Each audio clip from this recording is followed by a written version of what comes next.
Previdência Social no Brasil foi criada em 1888 com o Serviço de Aposentadoria dos Funcionários dos Correios e atualmente é gerenciada pelo INSS, que recolhe as contribuições para a manutenção do regime responsável pelo pagamento das aposentadorias, pensões, auxílios-doença e acidentes e outros benefícios garantidos pela Constituição. O regime atualmente utilizado é o de repartição, no qual a população economicamente ativa contribui para garantir os benefícios da população economicamente inativa, em um acordo denominado Pacto Geracional. O modelo opera em um regime de caixa sem acumulação, visto que à medida que o dinheiro entra na Previdência, ele é utilizado para o pagamento dos benefícios. A Previdência é sustentada pelo recolhimento do INSS no valor de 20% das remunerações pagas pelas empresas aos funcionários, dos quais 8 a 11% são descontados do trabalhador enquanto ele trabalha.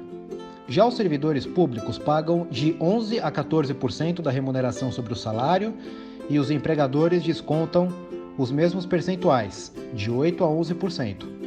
Mas ao contrário dos servidores privados, os funcionários públicos continuam contribuindo para a Previdência após se aposentarem e não têm direito ao FGTS quando se aposentam, nem quando compram imóveis ou se casam.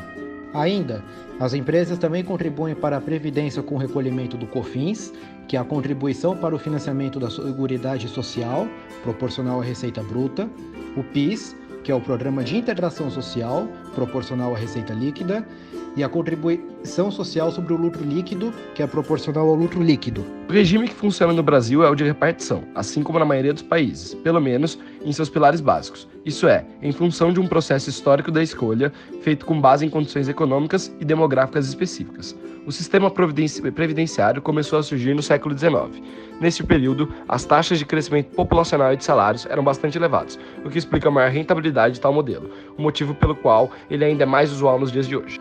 Os gastos com previdência social são hoje a principal despesa do governo federal, superando as de seguridade, educação e segurança pública.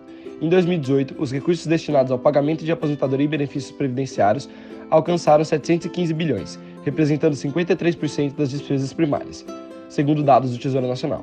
Para 2019, o orçamento previsto para a Previdência é de 637 bilhões, quase o dobro de saúde, educação, assistência social e segurança pública, áreas que juntas devem ter 360 bilhões.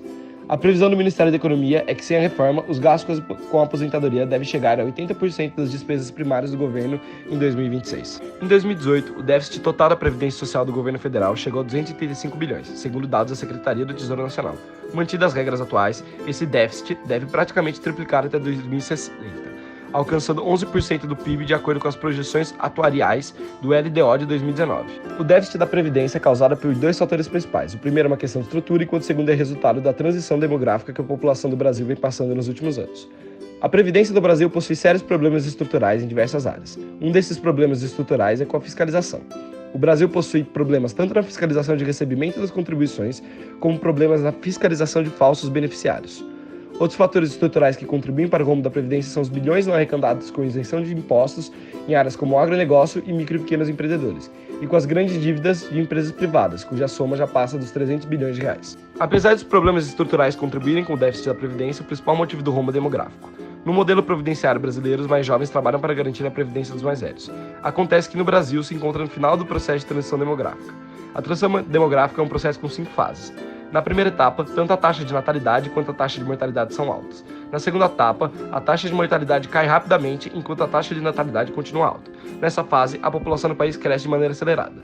Na terceira etapa, a taxa de mortalidade começa a cair de maneira menos acelerada, enquanto a taxa de natalidade também diminui. E é nessa fase que o crescimento populacional começa a diminuir a velocidade. É nessa fase também que a população economicamente ativa atinge a maior representatividade da população. Na quarta fase, tanto a taxa de natalidade quanto a de mortalidade estão baixas, e a população atinge uma estabilidade. Na quinta fase, a população volta a aumentar lentamente. O modelo previdenciário brasileiro foi criado durante a segunda fase da transição demográfica. O tamanho da população economicamente ativa era muito maior, ou seja, muitos trabalhadores contribuem para a previdência de poucos aposentados. Com a diminuição da taxa de natalidade, aliada a uma maior expectativa de vida, a proporção dos beneficiados pela Previdência na população explodiu, enquanto a proporção da população econômica ativa que contribui com a Previdência diminuiu. Com isso, a Previdência, que foi estruturada em um período com muitos trabalhadores contribuindo para a Previdência de poucos aposentados, é disfuncional no cenário atual em que cada vez menos pessoas trabalham para garantir a Previdência de cada vez mais aposentados. e essa disfuncionalidade gera o déficit da Previdência. Desde que foi criada em 1990, a Previdência Social já passou por algumas reformas, sendo a primeira a da PEC 20 de 1998, que redefiniu as idades mínimas para aposentadoria para 55 anos para mulheres ou 30 anos de contribuição, 60 anos para homem ou 35 anos de contribuição. A segunda reforma foi a PEC número 40 de 2003, que redefiniu os critérios para a aposentadoria dos funcionários públicos, que atualmente são de 60 anos de idade, 35 de contribuição, 20 anos de serviço público, 10 anos de carreira e 5 anos no último cargo para os homens. 55 anos, 30 anos de serviço, 10 anos de carreira e 5 anos no último cargo para as mulheres. Os servidores públicos que não preenchem todos os requisitos recebem uma aposentadoria calculada pela média dos salários recebidos durante a vida profissional, que geralmente é um valor um pouco menor que a integral. A terceira reforma foi a da PEC número 287 de 2016, que aumentou a idade da aposentadoria para 62 anos para as mulheres e 65 anos para os homens, e tempo mínimo de 30 anos de contribuição para receber a aposentadoria integral. Em 2015, o Congresso aprovou mais uma mudança para alterar a idade de acesso à aposentadoria integral. Segundo a nova reforma, denominada regra 85-95, os trabalhadores precisam somar a idade ao tempo de contribuição para obter números 85 para mulheres e 95 para homens. A atual proposta de reforma da Previdência foi criada em 2018 e tem como objetivo a alteração do regime de repartição para o regime de capitalização, segundo o qual o pacto geracional será cancelado e cada trabalhador terá de contribuir individualmente para o financiamento de seus benefícios. A principal vantagem do regime de capitalização proposto são a sua menor independência da pirâmide etária, o que confere maior sustentabilidade à Previdência caso ocorra um aumento relativo na população idosa economicamente inativa em relação à população mais jovem economicamente ativa. Já a sua maior desvantagem será uma redução no valor a ser recebido pelos aposentados no futuro.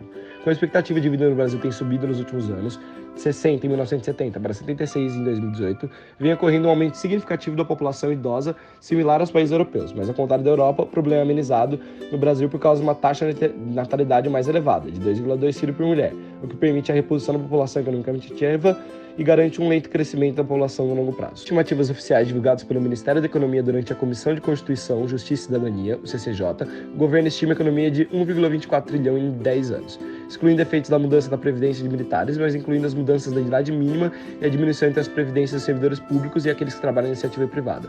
Entretanto, esse valor tende a diminuir na medida que a reforma progride no Congresso. Assim, cientistas políticos e o ministro da Economia, Paulo Guedes, prevêem uma economia mínima de 800 bilhões. A proposta atualmente se encontra na Comissão Especial da Câmara de Deputados, onde poderão ser apresentadas emendas em um total de 40 sessões. Novamente, precisa ter seu parecer aprovado por maioria simples. Após a aprovação, segue para 2 turnos de votação no plenário da Câmara, onde são necessários 308 votos em cada sessão para prosseguimento. Votação respectiva a 3/5 dos 503 deputados, por se tratar de uma proposta de emenda à Constituição. Trata-se de uma das mais difíceis etapas do processo. Após a aprovação para a reforma, segue para o Senado, onde começa seu caminho na CCJ do Senado, para uma análise de caráter constitucional, onde metade mais um dos representantes deve votar para um parecer favorável. Dado o parecer favorável, a proposta segue para o plenário do Senado, onde deve ser votada em 2 turnos, com no mínimo de 49 votos em cada turno, 3/5 dos 81 senadores. Com a aprovação sem modificações pelo Senado, o texto é promulgado e torna-se uma emenda à Constituição.